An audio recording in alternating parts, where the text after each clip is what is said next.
annual LATAM Investor State Arbitration Conference. My name is Don Hayden. I'm the chair of Miami International Arbitration Society, and we're very excited to have all of you at this beautiful venue. It's really incredible for what I anticipate will be an incredible program with incredible speakers, all top-notch speakers in the investor state space.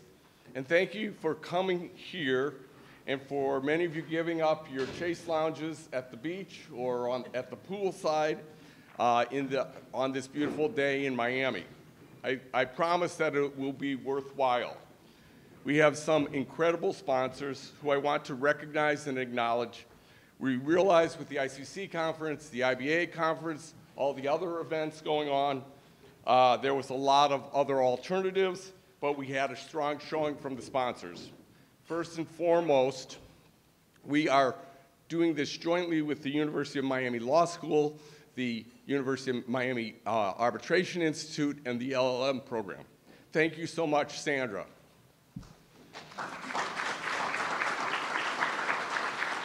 We have a gold sponsor, Quinn Emanuel. We have also another gold sponsor, MIAS Creatives, who was responsible in large part for all of the marketing, social media, which I just find to be incredible. Silver sponsors, Aguilar Castillo Love, King and Spalding, Hogan Lovells, Hughes, Hubbard and Reed, Weyer and Von Boris. Bronze sponsors, Alan Novry, BRG, Conception Disputes, CST LLP, Holland and Knight, Omni Bridgeway, and this little firm you will take note of, Mark McDillon Hayden. Thank you all.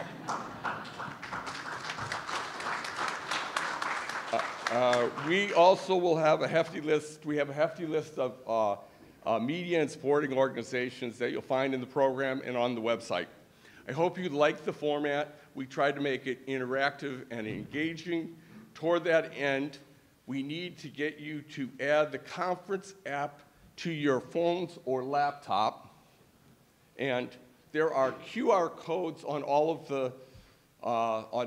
the tables, as well as there's signs around. But let me walk you through the app. Katja? Sorry, there's a QR code up behind you. Oh, first, here's the QR code. Yeah, as well as on your table. Okay. And for those of you that are doing it on a on a laptop, you can also go to mias.org. If you go to mias.org, at the home page, there will be a button that's very simple. I think we can all figure it out. But if not, we will have student volunteers that will be walking around helping you, because that I think will be helpful to make it interactive, and so we can get the questions going for the Tinley Hall Symposium in the afternoon. So my role for the rest of the program is to just keep this on track. We're already, as is the Miami tradition, a little behind. So as they say in Miami, let's get this party started.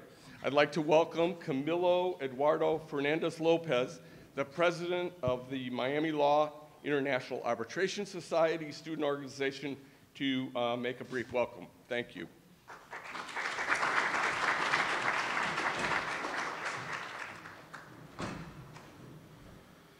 Good morning, everyone. We really appreciate you all being here. On behalf of Miami Law, it is truly an honor to have all you distinguished speakers and attorneys. And it is truly an honor for me, one of the people with the least amount of diplomas and the least trajectory here, to welcome you all.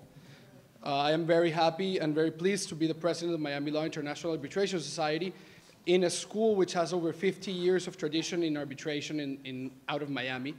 And it is truly very special for me to welcome you all, and on behalf of the Miami Law, the International Arbitration Institute, and the White & Case International Arbitration LLM, please, we hope you have a great day, and feel free to reach out to me or to any of the volunteers with the small red side of our bullets here if you have any questions or if you need any help.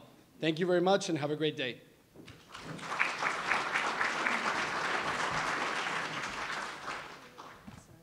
Katja, could you go to the other slide you had to sort of help them through the app? Oh, sorry. Yeah, one moment. Wait, give me 1 second. I'll come back. Just one more thing on the app. So the current slide.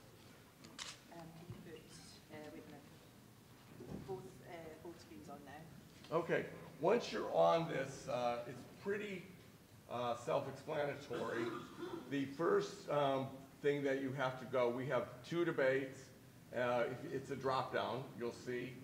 And then it's like all of the different things. Oh, I'm sorry.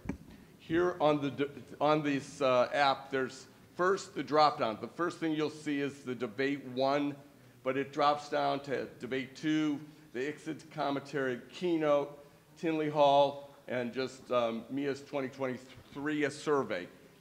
You can go back and forth between those rooms. Once you're in a particular room, there is then on the left is questions and that you would like to pose to the individuals, ideas like some other areas that you would want them to consider discussing. The polls is then to the right, and then the on the polls whether you agree or don't agree, and then finally to the far left is other information, bios. All the bios of the speakers and the like. So hopefully this crowd, a lot of young people here, I'm sure you got it, but for us old guys. So now if we could proceed, I'd like to welcome Jonathan Hamilton, who will introduce our first speaker. Jonathan is a partner at White & Case, distinguished faculty chair of the International Arbitration Institute here at UM. Thank you.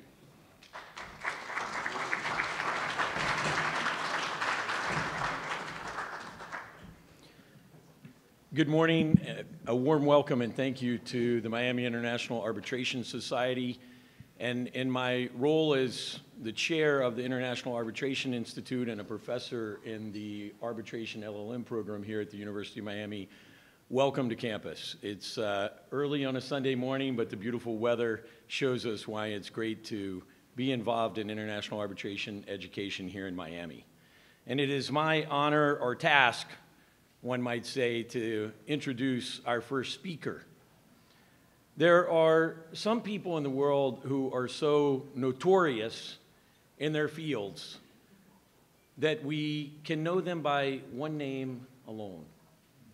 In pop music, Madonna.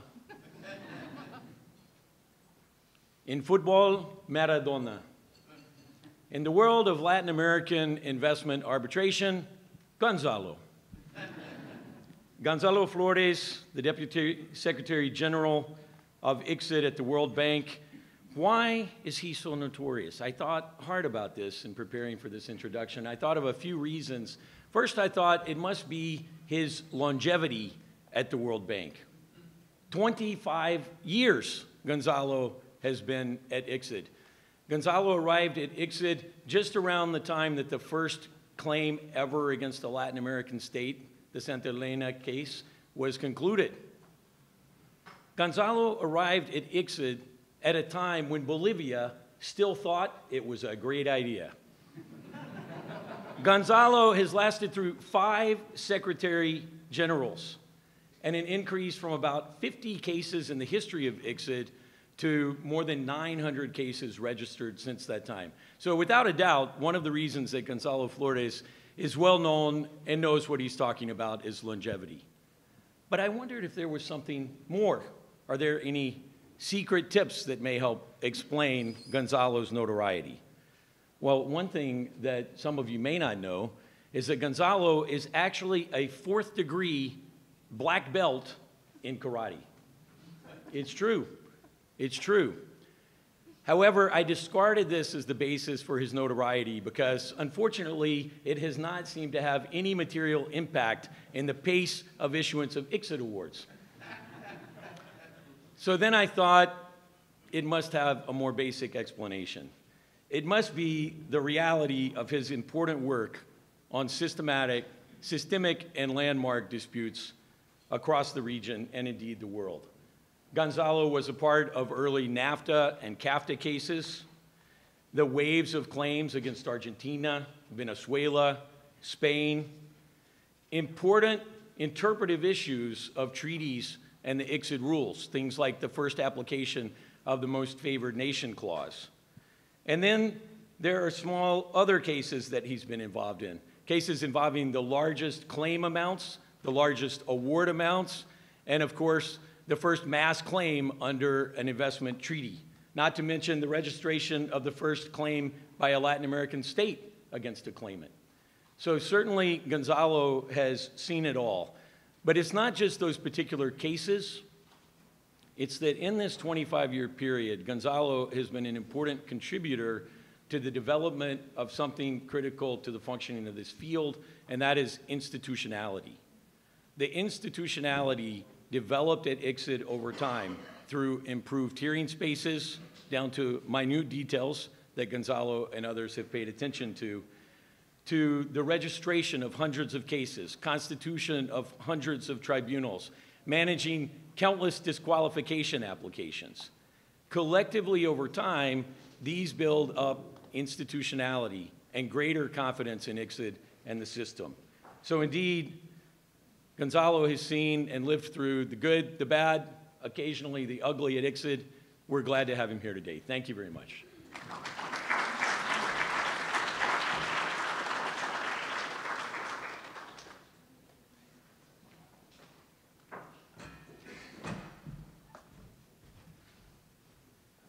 Good morning, everybody. Jonathan, thank you very much. It's quite disturbing when the introduction of the speaker is better than the speech of the speaker. So I'll do what I can in the circumstances. Thank you, everybody, for being here on a Sunday morning. Thanks to the Miami International Arbitration Society for inviting ICSID to participate on this. Thanks to Donald, and particularly thanks to Luis for thinking of us in this. For this conference. One of the short downsides, a very minor downside of the COVID period, is that I used to improvise all of my presentations. And now for 2 years I was reading scripts. Now I'm doing this halfway thing that I have the script and I try to improvise. So it's very different in person. Anyway, I have only a few minutes, 20 minutes to bore you. And I want to, you saw in the program that the title of this presentation was ICSID's Response to the Challenges in ISDS. There's a lot to discuss about challenges on ISDS. There's a lot of discussion on what are the solutions, what are the problems, are there real problems, are there only solutions in search of problems? But I want to go with you through what ICSID has done for the last 6 years trying to improve the ICSID dispute settlement mechanism through the amendment process. Some of you have heard me say this several times. Others may be the first time that you are start to familiarize with our new rules. But I want to tell you a little bit about the process, and I want to tell you about what have been the big changes that we have introduced, or the important changes that we have introduced in the last 6 years. So let me go through this, and let me make one first statement. It looks like a lot of changes for those who are following changes. It's not really a lot of changes. There's a lot of new books, but changes really are minor, are targeted, and seek to make a better dispute settlement system. But overall, our guiding principle is to maintain what the founders of ICSID had, which was a very delicate balance between the interests of investors and states. So let's get to the process. So until 2016, there have been only 3 processes of amendment of rules. Back in 1978, back in 2003 and 2006, as Jonathan kindly mentioned, I am a dinosaur at ICSID arbitration, so I have been through most of these amendments. But nothing compares to what we have done in the last 6 years. In 2016, when we started, we realized that there have been 10 years since the last amendment, so we said, okay, it's time to start reflecting on new rules, what we have learned in the past 10 years. Bearing in mind that the multiplication of cases that started in 1997 had built a wealth of procedural rules, procedural law that we wanted to incorporate in some way in these new rules. But there was a big change this time. In the past, amendments have been managed internally. We had prepared some drafts. We have discussed it internally. We have proposed them to the constituent states, and that was the process. This time, we decided to go fully transparent and open to the public. So in 2016, we invited all stakeholders, states and and practitioners and everybody interested in the dispute resolution under ICSID to send us a list of areas where improvement could be made. With these comments, we made a list of areas that we wanted to address, and we started working on what we call at the time working paper number 1, which had over 1,000 pages. So it was way beyond what we expected it would be at the origin. And from then on, we followed this process that lasted 6 years, which followed always the same pattern. We would put out a working paper with many, many pages. We would post it on our website, fully transparent. We would invite comments from the public at large.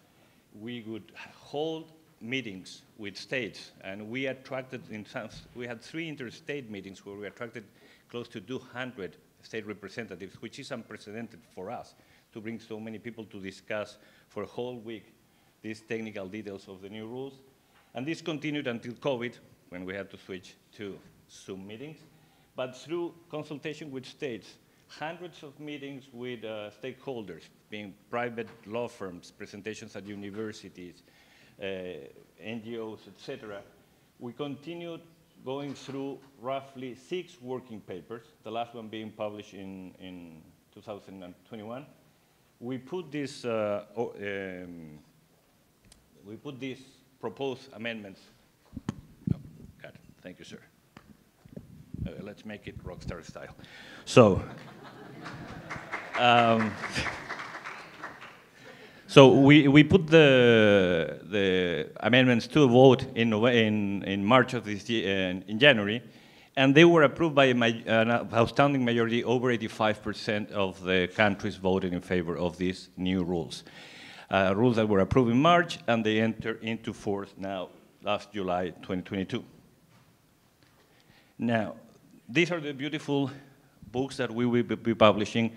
I assume most of you are familiar with the book Rayuela by Julio Cortázar, which you can read in different orders if you want. That was the old rules, that you have to go to the administrative and financial regulations and back to the institution rules and move to the rules. So one of the things that we try to do is that each one of these booklets has a life on its own. So you're going to have all the material you need in each one of these books. It's going to be ICSID convention, arbitration and conciliation, additional facility, a separate set of mediation rules, and a completely separate, standalone, fact-finding set of rules. Following one of our guiding principles in this process, which is to become greener, we also have posted all of these new rules on our website, and we are going to be printing very few. I know I see many friends on the floor. They're going to stop by and they're going to ask me if they can have a printed copy. We're printing very few. Even we don't have copies of the rules yet, but there will be some in the office if you stop by. Now, what were the objectives of these amendments? We have very, very clear goals with the amendments beyond the scope and the amount of paper and documents that we produce. We wanted to achieve greater efficiency while maintaining this balance between the states and investors' rights and interests, as I mentioned at the beginning. One of the challenges of international investor-state dispute settlement is time and cost. There's at least a perception that the cases are too slow and maybe too costly. So we're trying to address that with the new rules. We are also strengthening provisions to avoid conflict of interest. It also has to do with responding to the challenges in ISDS. The idea that there might be conflicts of interest. Now it's addressed with some new rules. We are increasing transparency, and I'm going to talk for a couple of minutes about that, but there's a misconception that ICSID is not transparent. On the contrary, I think that it's the most transparent institution. We really push for publication of order decisions, etc. However, going back to the balance between the rights of the parties, at the end of the day, it's the parties' call, the level of transparency that they want on their case. But ICSID has always been pushing for more transparency. And finally, we take pride of being the foremost international organization on investor-state dispute resolution. Therefore, we thought, well, if we are so good, why don't we offer more options to the parties? So we're offering a broader range of options including a new set of mediation rules, as I said. Now, let me go quickly, not to take much of your time, through some of the main, highlight some of the new elements that we introduced in the rules. Many of you are familiar with this. We have introduced a specific rule on third-party funding. Third-party funding is a very hot area in our field in the last 5 to 10 years. And when we started analyzing the process, there were very wide views from no third-party funding at all. This is evil. It promotes superficial, frivolous claims to go forward, to jurisdictions that consider third-party funding as part of their system, and it's completely accepted. So in this wide range of views, we decided to address third-party funding through conflict of interest. So we want to avoid is that the existence of third-party funding may create conflicts of interest that could derail the process. And how do we do this? We have introduced a new rule that makes it mandatory when a party, whether it's a respondent or a claimant, has third-party funding, to inform the Secretariat, who will inform the parties, as soon as the case is registered or as soon as the third-party funding is agreed upon. The idea being that when the parties are appointing arbitrators, they take into consideration the existence of third-party funders in selecting these arbitrators, and in turn, for arbitrators, when they have to accept when they are approached to be appointed, to determine whether there is any conflict with the third-party funder. As I said before, one of the guiding principles is reducing time and cost. We have introduced a number of rules that we didn't have before in that regard. We have a specific rule that establishes that there's an obligation of the parties and their tribunals to run proceedings in a cost and effective manner. We have also provided for new provisions on mandatory case management conferences, have rules on consolidation and coordination of related cases. Some of you have been involved in the past in quote-unquote consolidated proceedings in ICSID. What we're doing here is reflecting what we have already been doing in practice. We have we are establishing specific time limits for certain steps in the case. For example, we have a schedule for proposals for disqualification, which we didn't have before, and that's an element that tends to derail schedules. We have time limits for the rendition of awards, and this is something that during the process concerned and worried some arbitrators reasonably. These are complex cases, they're large cases.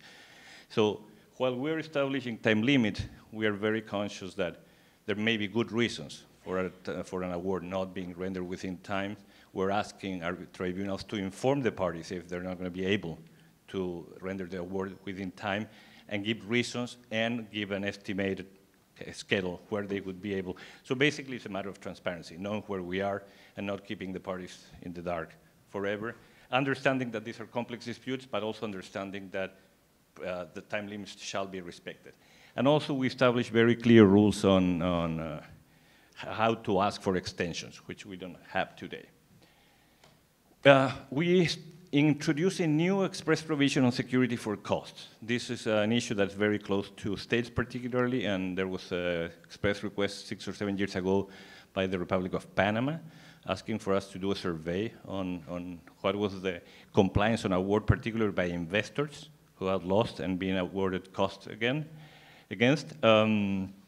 So the problem that we had is that today security for costs are handled by tribunals under rules for provisional measures, which had limited, had some number of requirements and has certain limitations that tied up the tribunals. Now there's a specific rule for security for costs that recognizes the rights of our tribunals to order security for costs, and it also includes the criteria that the tribunals have to take into consideration when ordering security for costs, including the effect that such an order may have on the possibility of the parties to move further their case, because access to justice is important, but also it has an important consequence that the tribunal may get to a point of discontinuing a proceeding if an order and procedure for cost is issued and not complied with by a party.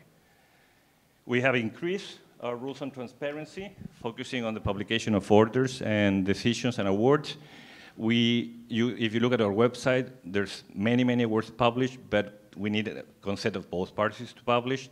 We have some of our very bright lawyers came up with the idea of deemed consent. So if neither party objects to publication of our work within 60 days, we're going to deem consent and we're going to start publishing. Many of the ICSID awards are available in websites and other websites because they don't have the restraint that we have, that we need both parties' consent. So we're trying to put more awards out there, and we're trying to put more orders and decisions. Again, there's a lot of procedural law that's here in my little head, but it's not out there for the public. So we want that what's in here, not all, some, out there. So, with the objective of making things faster, we're also proposing a specific chapter on expedited proceedings. Expedited proceedings may not be good for everyone, but they may be useful, for example, for small and medium enterprises.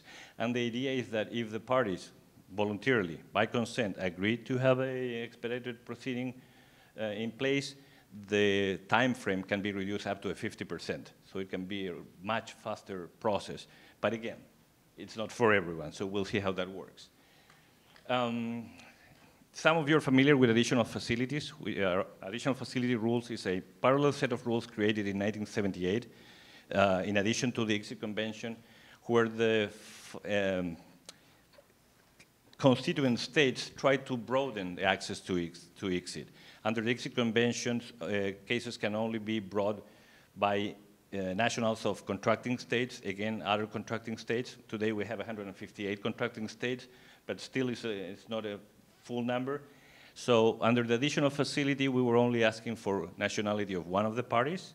We have derogated from that rule of nationality, now broadening completely access to additional facility, bringing it closer, I would say, to the UNCITRAL rules. There's no nationality requirement to bring a case, and we have included even REIOs as possible parties, reflecting what we're seeing in international treaties signed, for example, by the EU, the European Union, where the EU is part of the treaty and could be party of a dispute. Those cases could be brought under the additional facility.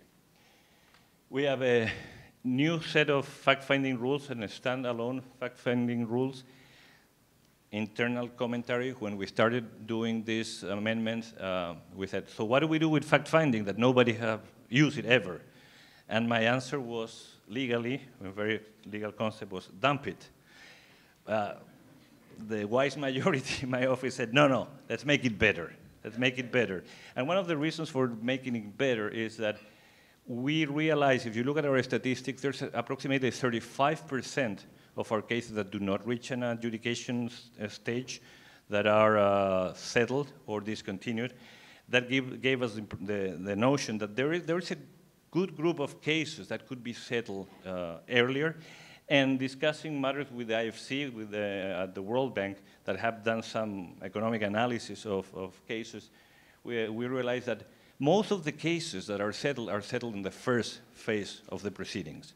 So if the parties can agree through a fact-finding proceeding on certain facts, it is more likely that these cases will not have to lead to an arbitration phase with all of the complications and expenses that entails. Following a broad interest in mediation rules, IBA have developed mediation rules. There's the Singapore Convention on Mediation. We decided to put forward a specific ICSID set of mediation rules, which is absolutely voluntary. The parties can follow a mediation process while they're arbitrating, before they're arbitrating, I don't know if after they're arbitrating, but the idea is to make it very, very available to the parties with parties' consent. And I promise to stick to, yep, I think I've been careful with time. So there's no Q&A here, but I think I am in the app. So in the app if you want to. Thank you very much.